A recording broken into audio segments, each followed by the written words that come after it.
샬롬. 복된 사순절 절기에 주일 예배에 참석하신 모든 분들을 환영합니다. 설교를 하기 전에 혹시 영어 원고가 필요한 사람들은 입구에 영어로 된 설교의 원고를 준비했습니다.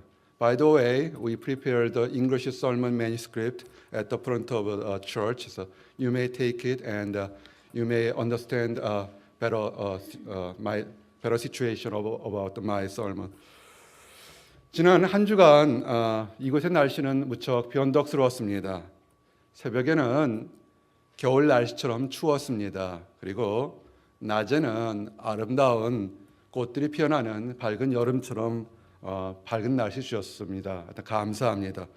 감기들 조심하시기 바랍니다. 환경이 아무리 힘들어도 때가 되면 아름다운 꽃들이 계절에 맞게 피는 것처럼 여러분의 마음속에도 축복의 꽃들이 다 피기를 원합니다. 한 예를 소개하기를 원합니다. 사랑하는 부모의 집을 떠나서 낯선 도시에서 생활하던 딸이 몹시 지친 가운데 집으로 돌아왔습니다. 그 딸은 사람들의 관계, 물질, 환경, 건강 등의 문제로 많이 시달렸습니다.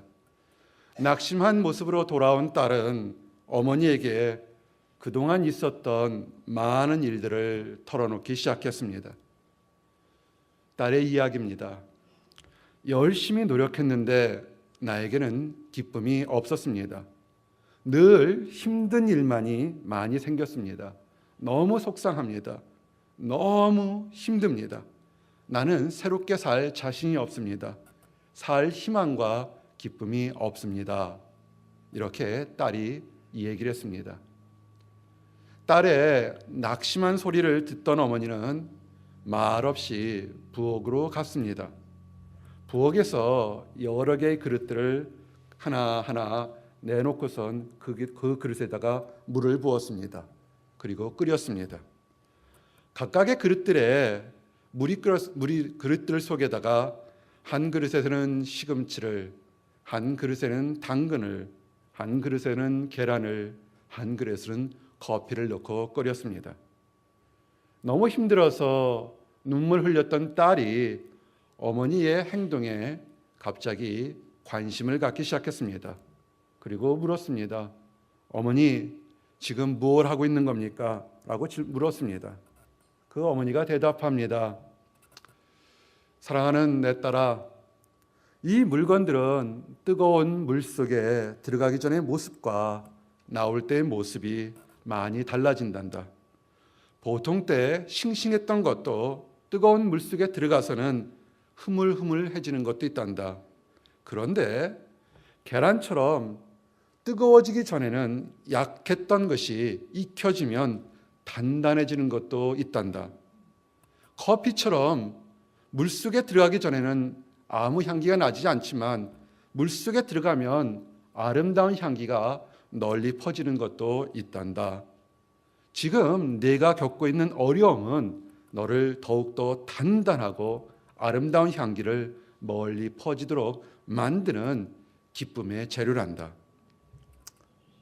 사랑하는 성도 여러분, 이 이야기가 여러분들에게 도움이 됐기를 원합니다. 여러분의 모든 삶에 매일매일 삶에서 기쁨이 넘치기를 원합니다. 그런데 때로는 여러분들의 희망과 노력과는 상관없이 힘든 일들이 생겨날 때가 있습니다. 환난이 오며 핍박이 오며 낙심이나 좌절 등 생각지 않은 것들이 와서 여러분이 기쁨을 누리지 못하는 일들이 생기게 됩니다. 그러면 어떻게 하면 여러분들이 여러분의 삶에서 늘 기뻐할 수 있는 삶이 되겠습니까? 오늘 주신 말씀으로 4가지의 기쁨을 누리는 그런 방법을 증거하고자 합니다. 그래서 이 말씀을 듣는 가운데 여러분의 힘들었던 것이 좀 내려지고 새롭게 기쁨을 얻는 그런 시간들이 되기를 원합니다. 함께 한번 고백합니다. 기쁨의 근원, 여러분이 먼저 The Origin of Happiness, 기쁨의 근원이 어디에 있는지를 한번 생각해 보기를 원합니다. 세상에는 많은 종류의 기쁨들이 있습니다. 그런데 물질이나 사람, 학위, 명예, 건강, 이성 교제로 인하는 기쁨들 참으로 기쁩니다. 그러나 그것이 오래가지 않고 한시적으로 있다는 것을 우리가 알게 됩니다. 때로는 그 짧은 기쁨을 얻기 위해서 우리는 더 많은 슬픔을 쌓아 놓아야 될 때가 굉장히 많습니다. 이러한 종류의 기쁨은 완전한 기쁨이 아니란 불완전한 기쁨입니다. 이런 것들은 잠시 있다가 사라지고 그것을 얻기 위해서 더 많은 희생이 있다는 것을 우리가 알고 있습니다. 이것들은 사람의 역사를 통해서 볼 때 완전한 기쁨이 되지 못한다는 것은 이미 다 알고 있는 이야기입니다. 그런데 세월이 지나가도 환경이 변해도 변하지 않는 기쁨이 있다는 것을 아셔야 됩니다. 그 변하지 않는 기쁨, 그 완전한 기쁨은 하나님의 사랑입니다. 이 완전한 기쁨을 맛보신 분은 하나님의 아들 예수님이셨습니다. 예수님은 하나님이 주시는 완전한 기쁨을 맛봤기 때문에 다른 사람들에게도 이 완전한 기쁨, 변하지 않는 기쁨을 나누어 주기를 원했습니다. 예수님은 완전한 기쁨을 누리기 위해서 하나님의 명령을 다 지켰습니다. 하나님은 세상의 모든 죄인들을 용서하기 위한 사랑을 보여주셨습니다. 이 사랑을 증명하기 위해서 예수님에게 십자가에서 대신 죽으라고 명령했습니다. 힘들고 어려운 것입니다. 그런데 예수님은 하나님의 참 사랑을, 참 하나님의 뜻을 정확히 알고 있기 때문에 순종하면서 기뻐하면서 그 일을 감당하셨던 겁니다. 예수님은 성도들도 이 사랑을 맛보라고 합니다. 십자가를 지는 것이 고통이 아닙니다. 예수님께서 지셨던 십자가의 고통은 하나님의 완전한 사랑을 이해했을 때 가능했던 것입니다. 이제 예수님이 얻었던 하나님의 사랑을 깨닫고 맛보는 것이 참 기쁨의 근원인 것을 다 아시기를 원합니다. 요한복음 15장 9절에 이렇게 증거되어 있습니다. 아버지께서 나를 사랑하신 것 같이 나도 너희를 사랑하였으니 나의 사랑 안에 거하라. 아멘. 하나님의 사랑을 맛보기 위해서는 역사적으로 있었던 예수님의 행동을 아는 것만으로는 부족합니다. 2000년 전에 예수님이라는 사람이 있었다는 그런 역사적 지식만으로 우리가 행복을 느낄 수는 없다는 얘기인 것입니다. 역사적인 지식은 잠시 동안의 호기심은 가져오지만 기쁨을 가져오지는 못합니다. 예수님은 기쁨을 누리기 위해서 성도들이 해야 될 것이 하나 있었습니다. 함께 따라합니다. 예수님 안에 머물자. 예수님은 기쁨을 누리기 위해서 성도들이 예수님 안에서 머물러 있어야 한다고 말씀했습니다. 그러면 하나님의 사랑 안에, 예수님 안에 있는 방법은 무엇입니까? 예수님은 이렇게 얘기하셨습니다. 내가 아버지의 계명을 지켜 그의 사랑 안에 거하는 것 같이 너희도 내 계명을 지키면 내 사랑 안에 거하리라. 아멘. 예수님의 계명을 지키는 것이 예수님 안에 거하는 것입니다. 그리고 이 계명을 지킨다는 것은 좀 더 쉽게 얘기하면 이런 겁니다. 함께 고백합니다. 사랑을 실천하자. 예. 예수님 안에 거하는 것, 예수님의 계명을 지키는 것, 이것을 한마디로 하면 사랑을 실천하는 것입니다. 하나님의 계명을 지키는 실천을 할 때 우리는 참 기쁨을 맛볼 수가 있습니다. 하나님의 사랑의 기쁨을 더욱 진하게 맛보는 것은 그 받은 사랑을 나 혼자만 갖는 것이 아니라 다른 사람에게 나누어 줄 때 그 기쁨이 더욱더 커지게 됩니다.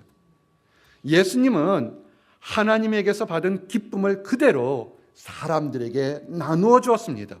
그래서 예수님은 더욱더 기쁘셨던 겁니다.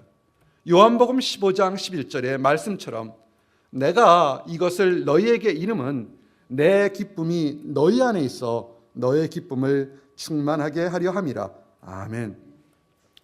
사랑하는 성도 여러분, 여러분들 안에 있는 기쁨이 있습니까? 그런 기쁨을 나누어 주시기를 원합니다.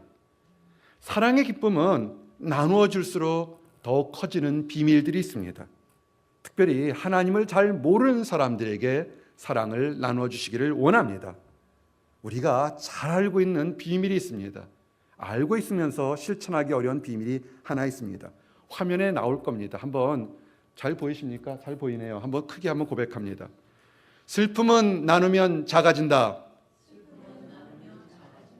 기쁨은 나누면 더욱 커진다.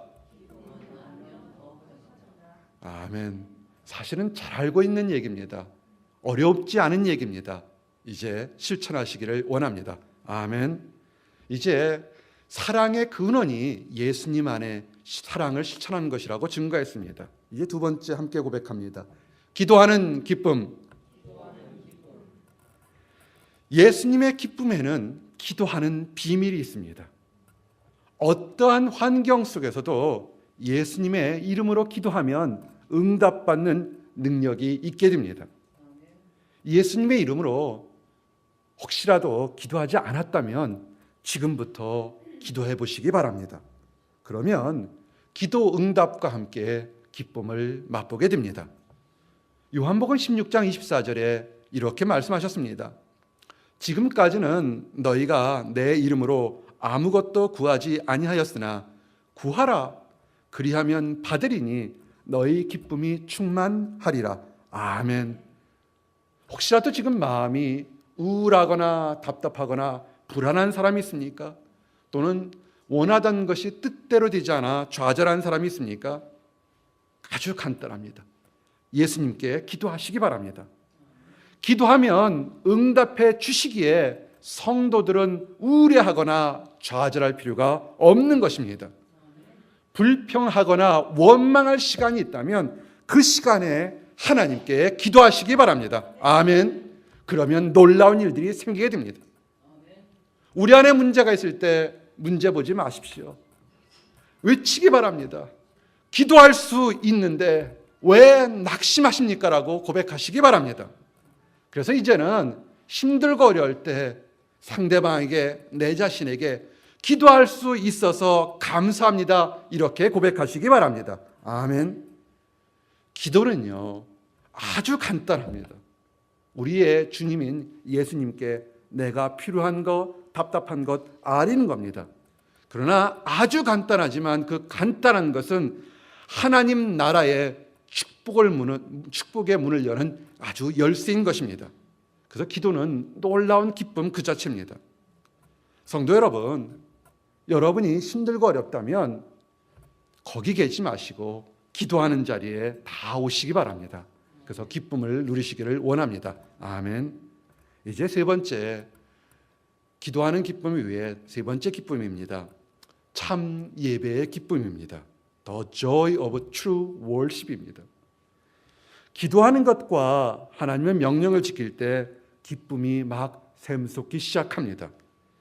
기쁨이 시작됐다면 기쁨이 완성이 돼야 되는데 기쁨의 완성은 참된 예배를 하나님께 드릴 때 이루어지게 됩니다.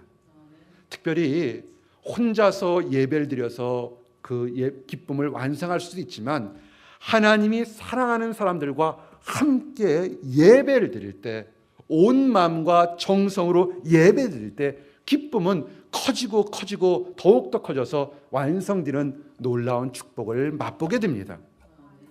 빌립보서 2장 17절에서 18절, 만일 너의 믿음의 재물과 섬김 위에 내가 나를 전제로 드릴지라도 나는 기뻐하고 너희 무리와 함께 기뻐하리니 이와 같이 너희도 기뻐하고 나와 함께 기뻐하라. 아멘. 함께 예배드리는 것, 함께 기뻐하는 것에 더욱더 큰 기쁨이 있다고 말씀합니다. 예배라는 것, 예배는 그 자체가 하나님의 일을 감당하는 것입니다.